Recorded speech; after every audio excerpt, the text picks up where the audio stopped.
All right, you got it. Welcome to the Comic Binge. I am your host, Paul Herman. Yes, I was just on yesterday, but I got to be on again because my friend Charlie here. I got to help him promote his book, his awesome book. Charlie, how you doing, bud? I'm great, man. Thank you very much. It's 11 o'clock Eastern, so I'm flying high as a kite because I've been up all day. I'm sorry. I'm sorry. I'm sorry. Make me feel No, guilty. I actually Thank don't you. mind at all. Now you're Okay. getting me in Okay. my Good. most vulnerable point. So whatever you say, I might cry, I might laugh, I might, Okay. who knows what'll happen. Perfect. So this is the most, Perfect. absolutely improv. This is what this is. Yes. Excellent. Excellent. So today we are talking about your comic book Spider-Squirrel. And I've just been super stoked to talk about it because I told you a quick story about how I discovered Spider Squirrel was through a Facebook website or web group page, whatever. And I saw the character, and I'll put. And for those who are wondering what he looks like, I forgot to put the cover on, so that's my fault. But really quick, this is what he looks like. Uh, and I gotta tell you, I was immediately drawn right to the character. I thought it was a very interesting design for a name of Spider Squirrel.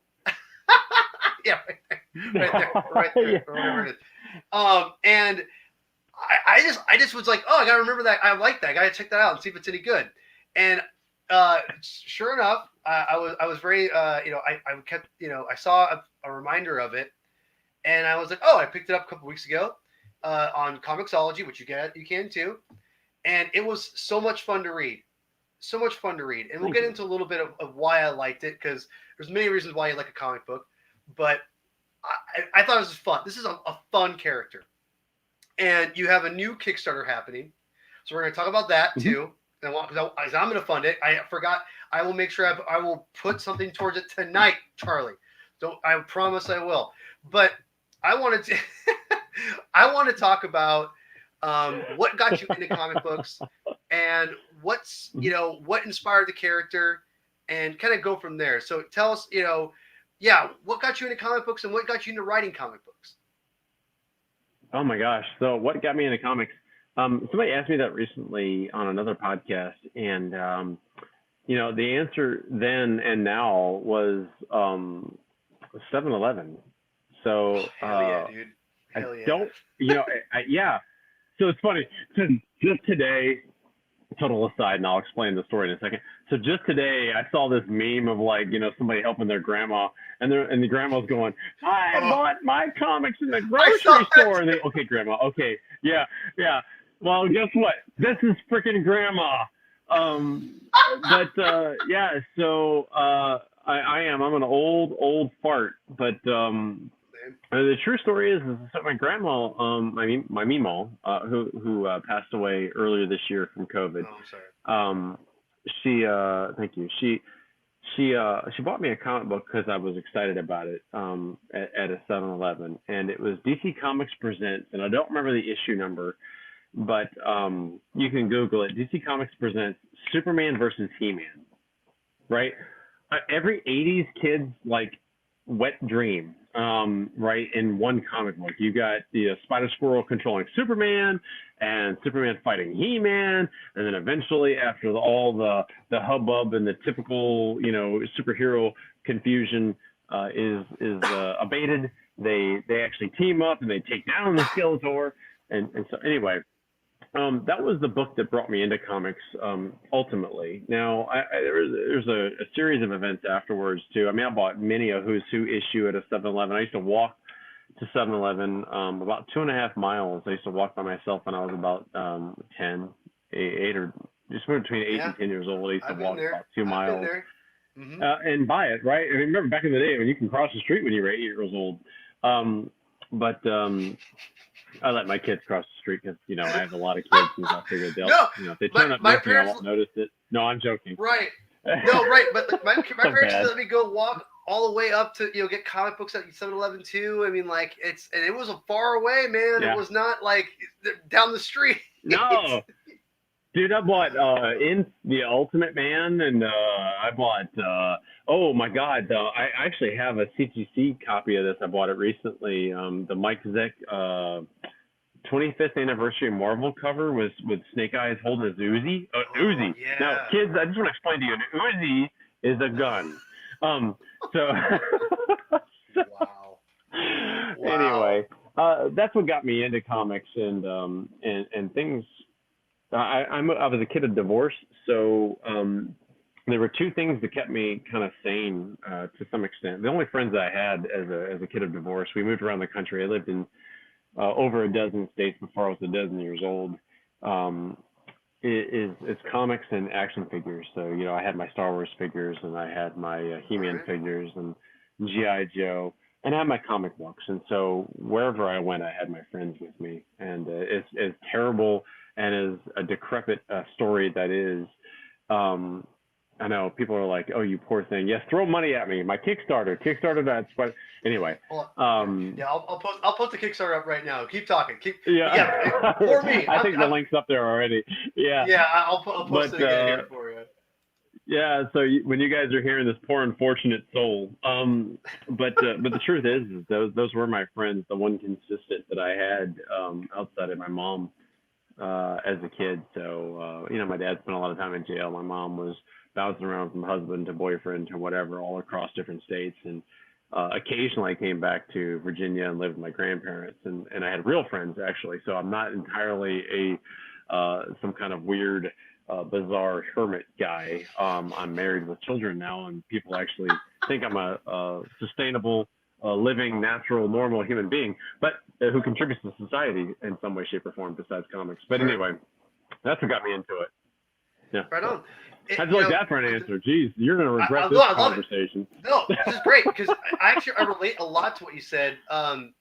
My first of all, 7-Eleven. I had the first appearance of Deadpool still that my brother bought at a 7-Eleven in Lake Stevens, Washington, Nice. and so I remember he bought it. We came back from 7-Eleven, and I remember going, "What's that?" Those New Mutants. We're big X-Men fans back in the day, but Yeah, but no, it's we all funny were. because yeah, well, yeah, in the '90s, man, yeah, it's all about.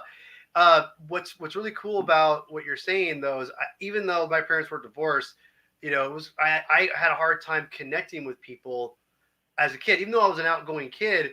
People thought I was weird because I was different. This chubby kid just running around, and I loved comic books. I liked things that not everyone else liked, and I'll never forget when we moved to Lake Stevens, Washington, when I was in second grade. I remember no one in my school knew what comic books were. Like hardly anyone knew what they were. It was crazy. I lived in Timbuktu, man. It sucked. So I totally get just feeling alone and not even though it's just hard for me to connect with people sometimes because I felt so outsider. But like you said, I had my comics, I had my action figures, I had Star Wars. I mean, that's what kept me happy as a kid. Even though I had friends, I always dove into these different worlds, and that's why I love comic books. And so I totally relate to that. So I'm assuming you read comics for a while. Was there a time you weren't reading comics? So there was a time for me about 4 or 5 years I wasn't reading, then I got back into it, and then I've been in ever since. Yeah. I'd say my early, really more of the preteen years. The 10, Me 11, too. 12. I wasn't. Yeah. Yeah, you too, huh? I For the most wasn't part, I yeah. wasn't High as school into mostly for comics. me. Yeah. Yeah, well, so the reason it didn't hit me in high school, it hit me a little earlier, is because so I mentioned a kid of divorce, so I actually ran away. Man, this is like a It's freaking getting Maury deep, episode. dude. So I'm gonna sit This, here. this is I'm yeah. gonna make This you is people great. cry. Yeah. support the Um. support the thing. So I actually ran away from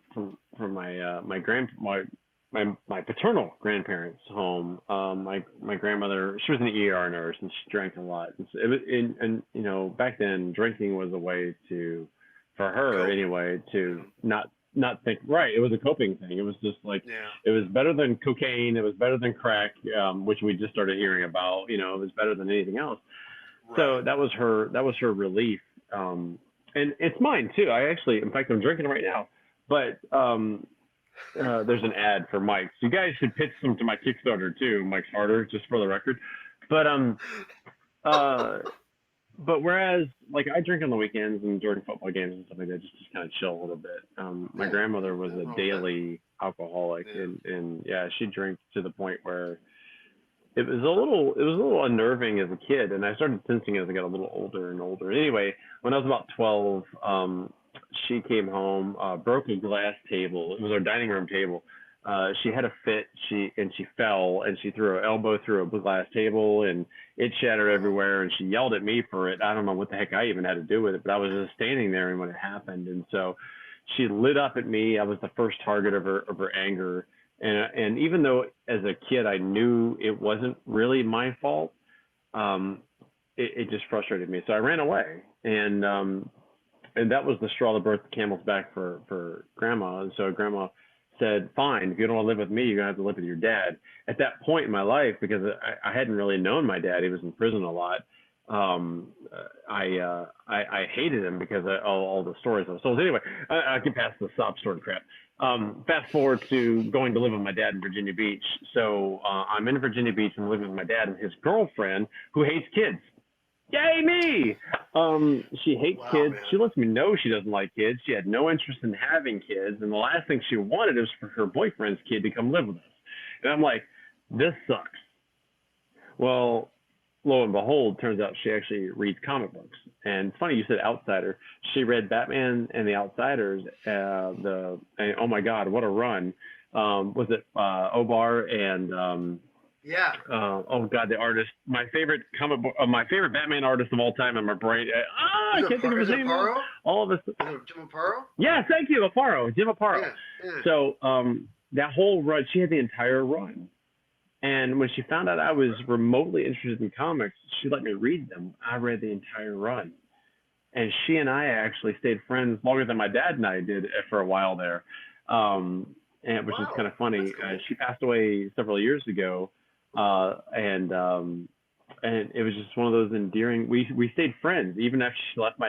She and my dad broke up, and she went and married some other guy and went to move to Texas and whatever. She Wow. sent me Texas Rangers swag. We stayed friends for years, decades after their relationship because of the Wow. comics. So that really solidified it for me. And I said, I'll probably be a comics fan for life. And my wife has no problems with it. She actually, I mean, it's actually kind of cool to her, you know? So I those two mean, things yeah. really kept me in Wow. comics forever. So okay, Wow. so You you really got a soap opera. I love it. I love this. So okay, so you're reading comics for you pretty much became a comic when your dad's girlfriend kind of helped Yep. solidify your love of comic books, and I'm assuming you're reading whether or not you're reading mainstream stuff, whatever. What got you into creating comics? When did you create your first comic book? Was it just recently? Was it or what kind of led up to that point? Wow. I mean, I think like all of us, there were times in middle school or high school where you kind of hang out at a buddy's house or you spend the night or something, and you're like, hey, we should create a comic book. And, oh yeah, dude, let's do it. Yeah, dude. Funny Yeah. enough, true story. A buddy of mine, Chris Keir, um, we were friends in middle school. I spent the night at his house, and we said, hey, we should do a GI Joe versus Transformers comic book. And this is what 2 decades, 3 decades before it ever actually happened. Um, so so I guess I never wasn't thinking or creating in my head, and that's true of most creators, honestly. So Yep. Amen to I'm not that. new, I'm not some special, right? I'm not some Sure. savant. It's just that's what happens, Right. people. Is we all want to write our own books. Um, but it wasn't until, geez, I think when I became a little bit more comfortable in my family life today, um, that both financially as well as emotionally and socially or whatever, that Yeah. I realized that I want to tell the story I've always wanted to tell, and it kind of came out in WatchGuard. For those of you watching, I love my WatchGuard property. I think my first issue is garbage, but that being said, it's my first issue, so buy it anyway. But I try to cram too much into too short a period of time. But regardless, it ultimately led to Spider-Squirrel. So Spider-Squirrel wouldn't have been born if it weren't for the Watch Guard. And they're set in the Is same what? universe, so eventually Oh, I'll is do it? something more again there. Is Yeah. WatchGuard a is that something you can get on Comixology now? Yeah, actually, WatchGuard is on Comixology. If you buy it and read it, just do me a favor. If you're gonna rate it, just be nice and just throw a 5 on there for no reason. It's not worth a 5, but what the hell? It's true story. So I'll tell everybody on your show here that I actually want to go back and to rewrite it, edit, and put some bookends on it, and really flesh it out so it's more of the story that I wanted to tell. What you got was the story I could afford to tell at the time.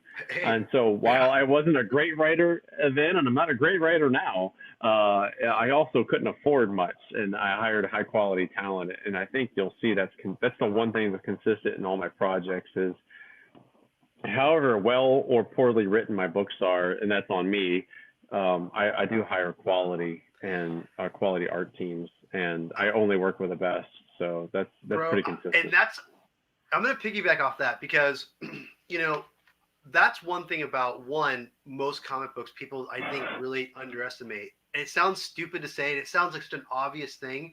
But as a comic lover like myself, and I've read it for most all my life, and I've studied the creative process a lot more as of recently in the last couple of years, and but honestly, mainly just from being a comic book lover as I am, I would say the art is 75% of what's going to make, or the look of it is what makes the book. And the writing, let's be real. Yeah. I mean, the Image comics back in the early 90s, the writing's not great for a lot of it. No, but listen, like, the writing's not true. great. You're right. Yeah. But the art, sold all of that. The writing alone wasn't doing it. You're right. And eventually you have to have good storytelling in order to keep it sustainable. But let's be real. If it's like Youngbloods and the Wildcats, if they had good storytelling, they'd be sustainable. But they didn't, so they're gone. And you have Savage Dragon, even though I don't think Savage Dragon is a great piece of writing. It's still accessible and has some coherentness. Yeah, exactly. So the thing is, my whole point is that the reason why Image is so successful is because the art was always outstanding, and that is what makes comic books. I mean, you could write amazing scripts, and you know what? Alan Moore has written some amazing scripts. Some of that art, I ain't reading it. I'm sorry, I ain't reading it. And I say all that because when I saw Spider-Squirrel, I expected it to be fun, whatever. And I even told you, I DM'd you. I think one of my first DMs, we're talking. I watched I read the comic book. I was blown away how good the art was. I told you that. I was like, dude, you're an artist. Yep. I was blown away how good this was. And now, again, nothing against the story and the writing, but I couldn't. I mean, I was like, dang, this guy could draw. I mean, it looked professional. Like, He's legitimately, amazing. I thought. I don't know where you got him, but you gotta hide him because this looks great. I wish. It's phenomenal. DC's amazing. He captures the emotion. He read my script and he's like, "Oh my god, this is so funny! I can't wait to write this." And it was great. You're right. I think at least 75% of the humor is in the facial expressions and the responses that he's put in there. Yeah, I mean, well, first off, let me just say this about DC. Dude, that's a 12. You just showed up put that back up there. That's a 12-panel page. 12 panels. How many artists, if you're watching this and you're an artist, how many artists would get a 12-panel page and go, "Oh, F you"? Sorry, is this a family channel? I don't know. Anyway, you probably didn't see my finger anyway. It was him on the collar. I know. Thank God for art. It makes sense to get blocked there. But DC took it, and he did not. I swear to you, on my grave, he did not say a word about this page. He drew it and sent it to me, and I was like, "Oh my God, that's it." And so I knew I had the guy. He's a true collaborator. He's a true artist, and in every way, shape, and form, he's a true storyteller. So DC Stolpner, I love you, man. I can't wait. And if you guys haven't seen the Back to the Future cover that we did for issue 2 yet, oh my God, it is so good. And that's 100% DC. He's a genius. And that's the thing with comic books, man, is that it really is, you can write great dialogue, but you know what makes, in comic books, at least in comic books anyway, it makes up for, shoddy dialogue or whatever is an average story, it's art. And and Yeah. I'm gonna talk about this. There's I'm gonna hint, and for the one person who's actually watching this right now, this moment. Thank you, by the way, whoever you are. I love you. Um, I didn't even Thank promote you. this. I was like, yeah, I just was like, throw it up there and we'll post it tomorrow. I'll promote it tomorrow.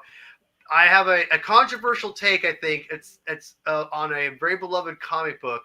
That's kind of I'll just kind of hint at that.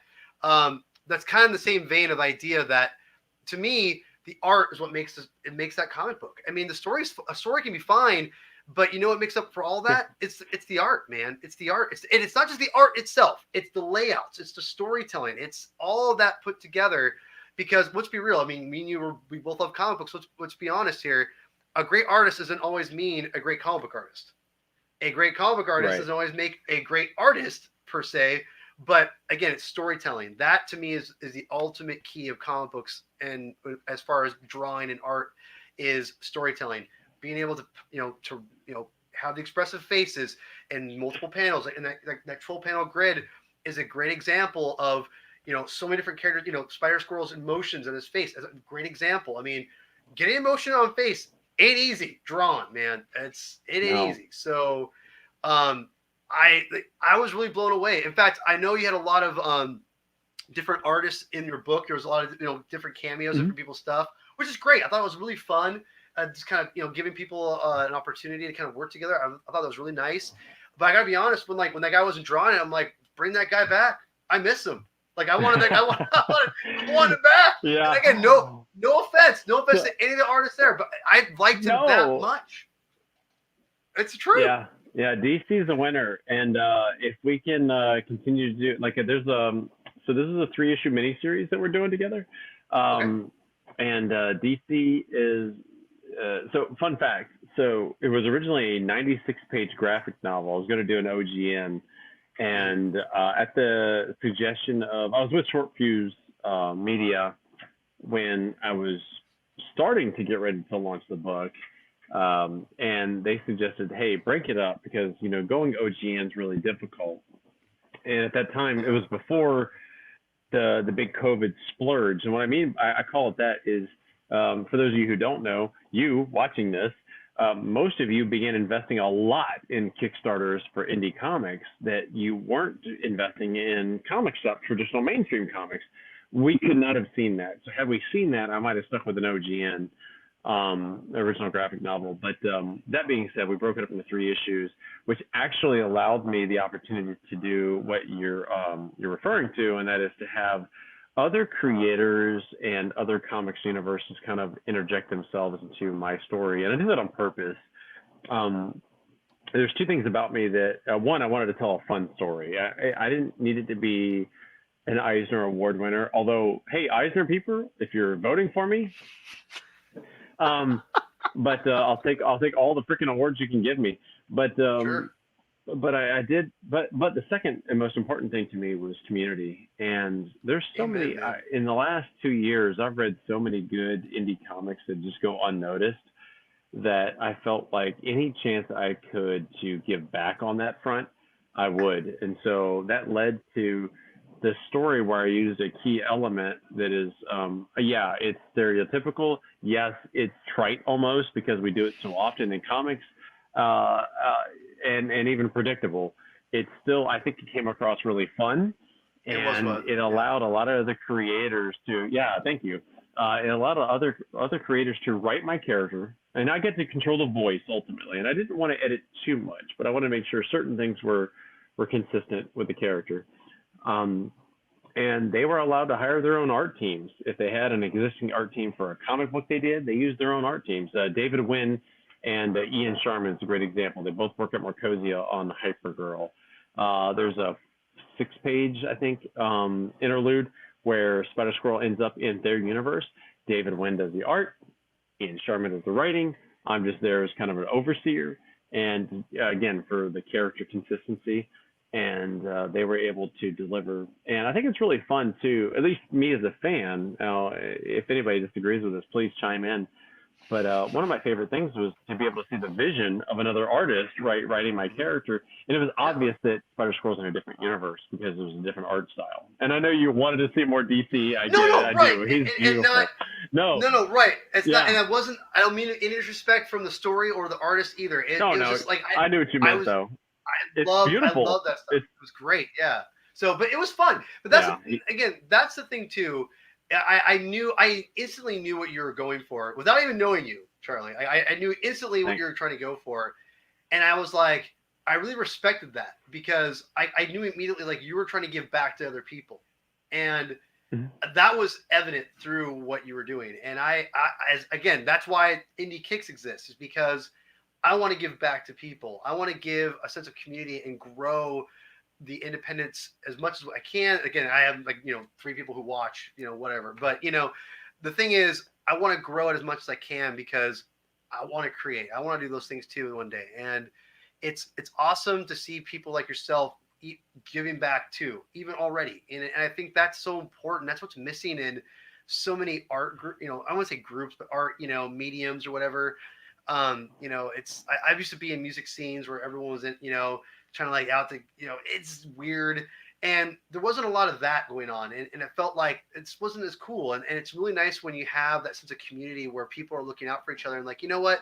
Like, yeah, why don't you get your art team and we'll do a thing for this and I'll promote your stuff through here and just have fun with it. And I think that's so important about growing as people, and I think in art and as yourself. And I definitely believe in karma.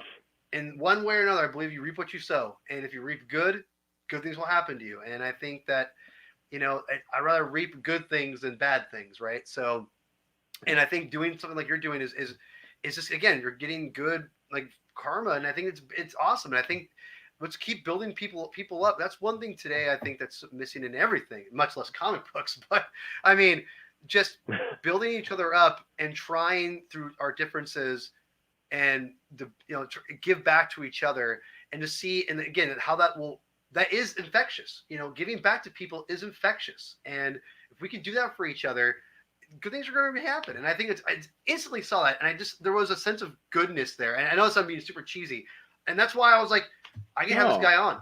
I knew him instantly, like, you seem like a good dude. I'm like, no, honestly, I'm like this is going to be perfect because it's promoting comic books, having fun, and that's what we need in this stuff. So yeah, I think it's great. And I had to get you on to promote Spider Squirrel, excuse me.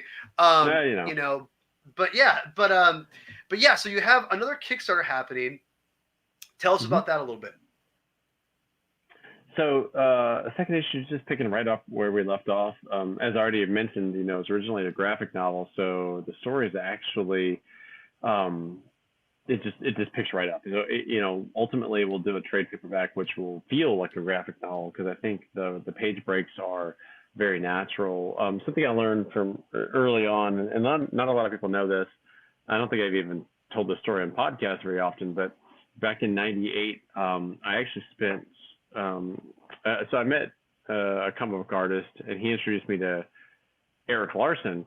And he said, "Hey, Oh, Eric said, from Savage Dragon. You already mentioned Savage Dragon, so it's yep, perfect." yep. Um, and he said, "Hey, Eric said I can give you his home phone number. So if you ever want to talk to him, he's a publisher at the time. He was a publisher Oh yeah. at Image um, before Eric. I forget Eric's last name.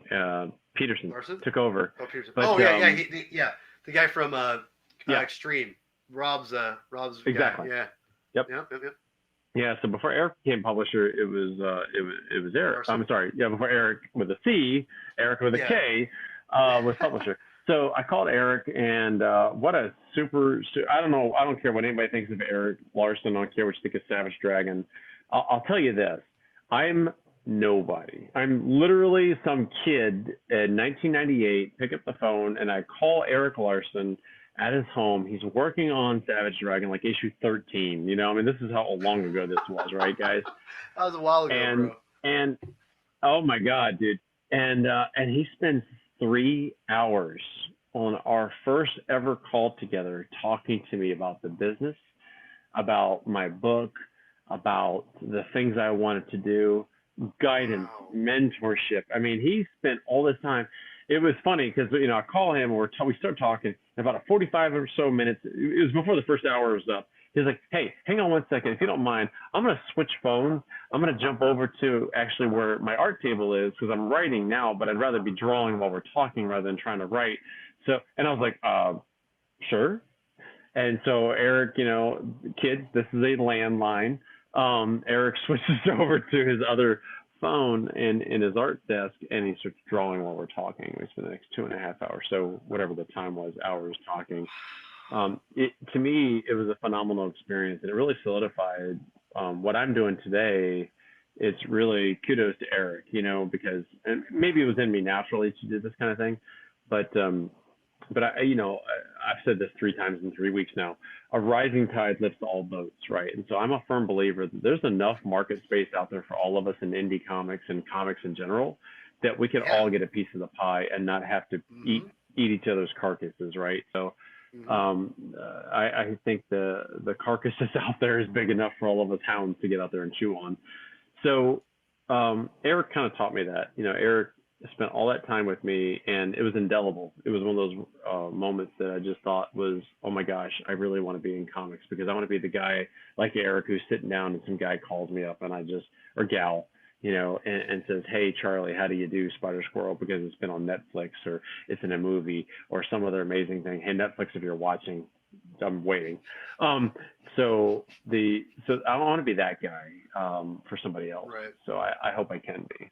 Dude, Anyway, I don't know what the hell the question was, but there's your answer. No, it was more of just like we're talking about uplifting people, and I think that's really rad that Eric did that, and I've heard great things about Eric in that way, and I grew up a huge Eric Larson fan. Like I was massively into Savage Dragon as a kid, probably a little too young for Savage Dragon to be quite honest. As the comic went on, it got a little more adult.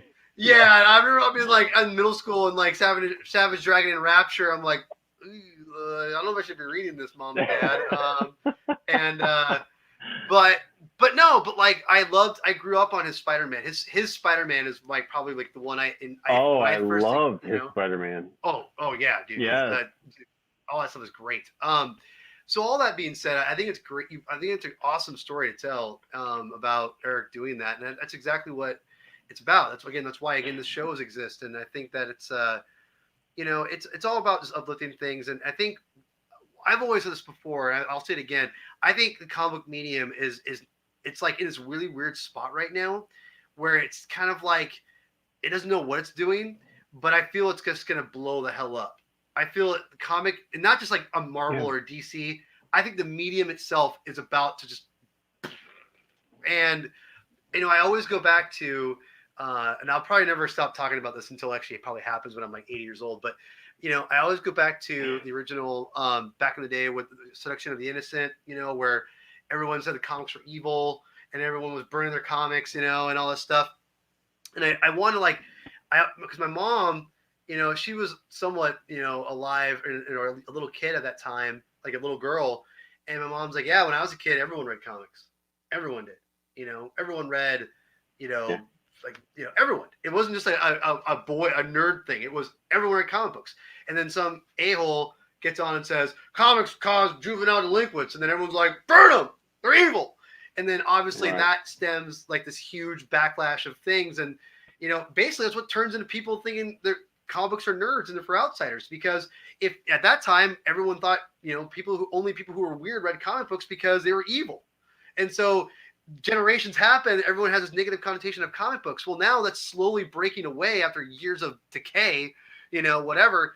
Well, my whole Unbreakable thing is, well, if there's a moment for comic books to almost disintegrate the entire medium, when's the opposite going to happen?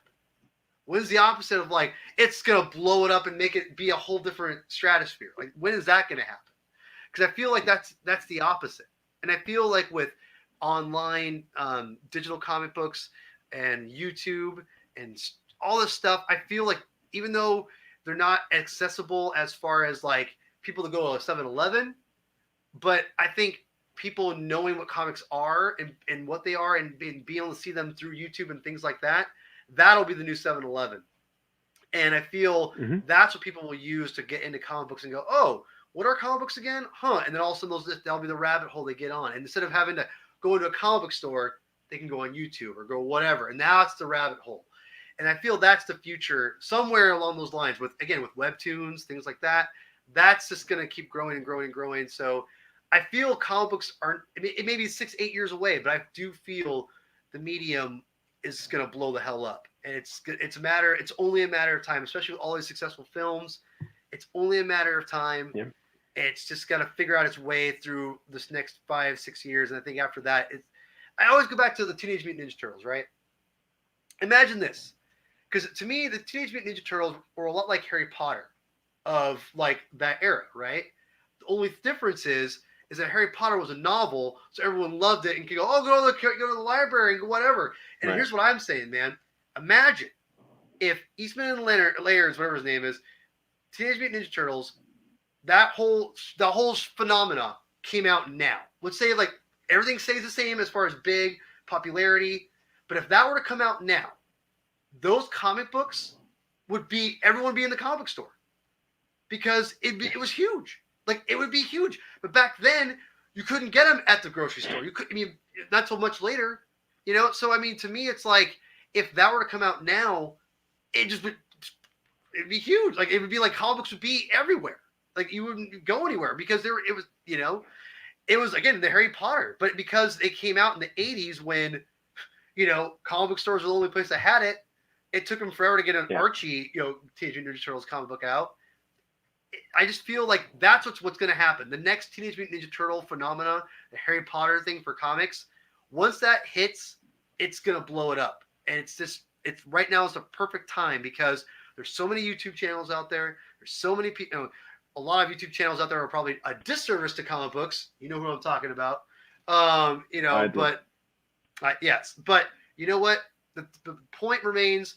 It's a growing field as far as people putting themselves out there and to learn about comic books, and that's the thing right now. I want the binge to be, and that's what I think. It's great that you have kind of again brought in the idea of helping other people. I want the medium to grow. I think the medium is gonna grow, and I think having people like you, Charlie, out there who are making honest art out there that people are gonna love and have fun with.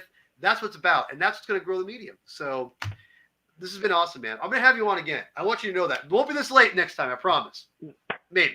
No, I don't mind. I actually don't mind because I'll be out.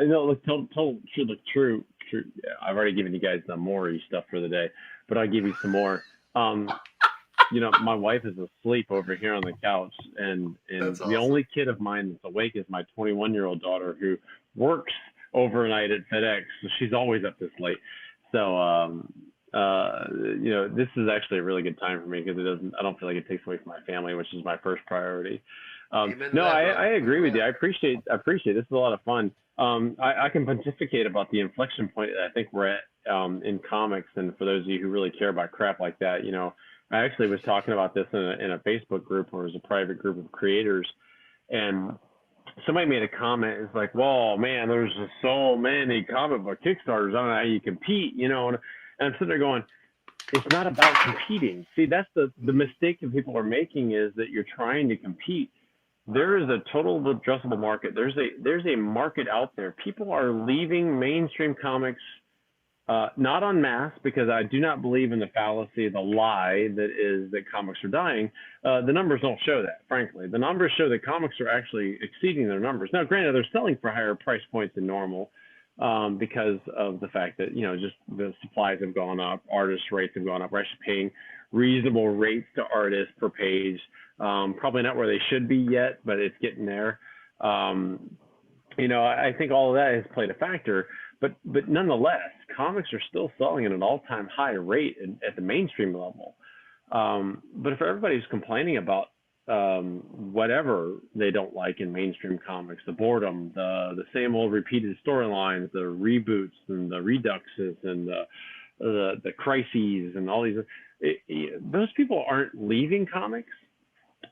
They're looking for different comics, and they're either finding it in manga or they're finding it in indie comics or a little bit of both. And I think you're right. I think we're waiting. We're at an inflection point, and it could go either way. I think comics could have a little bit of a small crash like we did in the late 90s. or we can have another resurgence like we did in the early '90s, where a book's selling 1 million copies. I'm looking at you, Jim Lee, X-Men #1. Um, Tom so McFarlane. you know, I just think right, exactly, and so I think it's just a matter of time for us to hit that peak of inflection and determine which direction we're going to go. Is it up or down?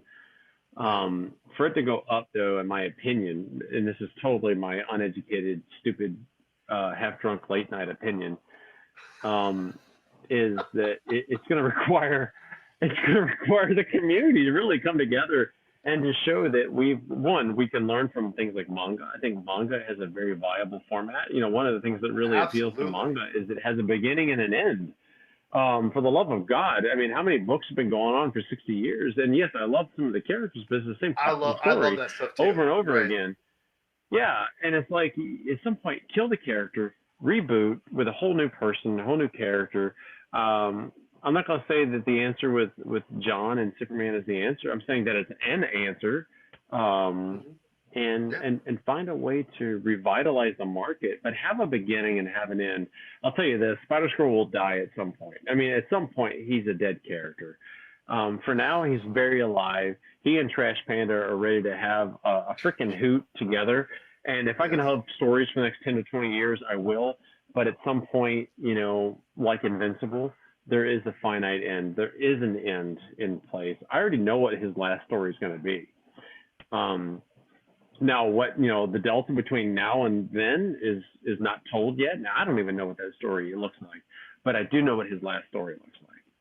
Cool. So I think to me that's where we could really benefit the community as is to learn that lesson to say, hey, have Yeah. a beginning and have an end.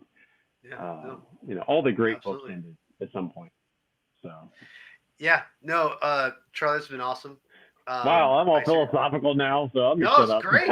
This is gold. No, this is golden, bro. I mean, like, I need to have you on, and we need to talk more books, like that you love. That we can talk about that kind of stuff.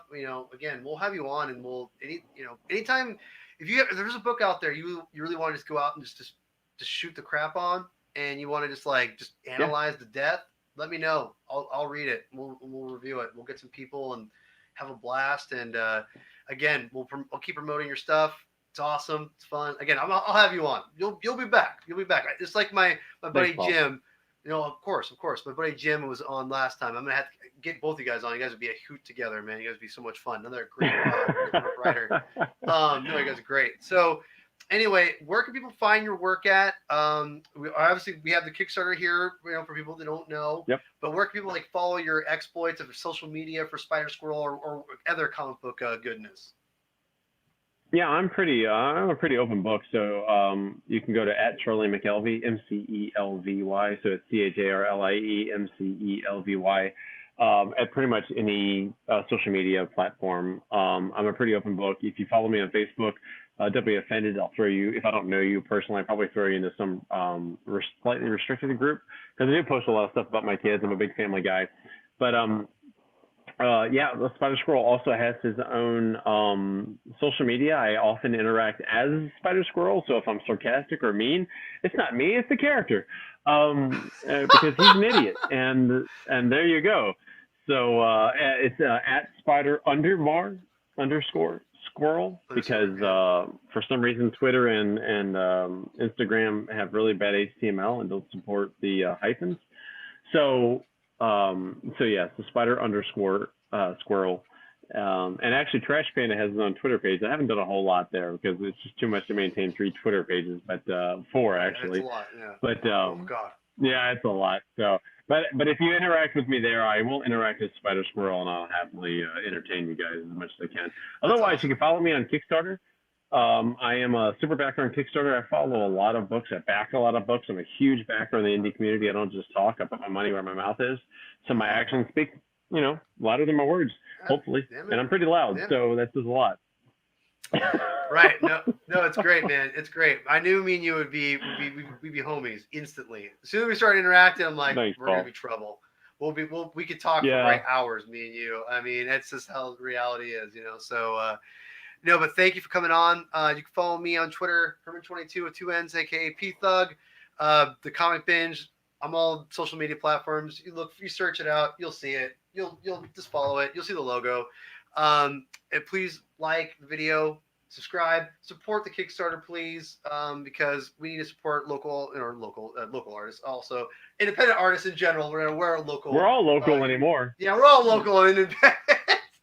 But again, Charlie, thanks so much for coming on. Again, we'll get you on soon, and we'll yeah, thanks for jumping on with us. Thanks, Paul. No Thanks, problem. guys. All right, guys, read more comics.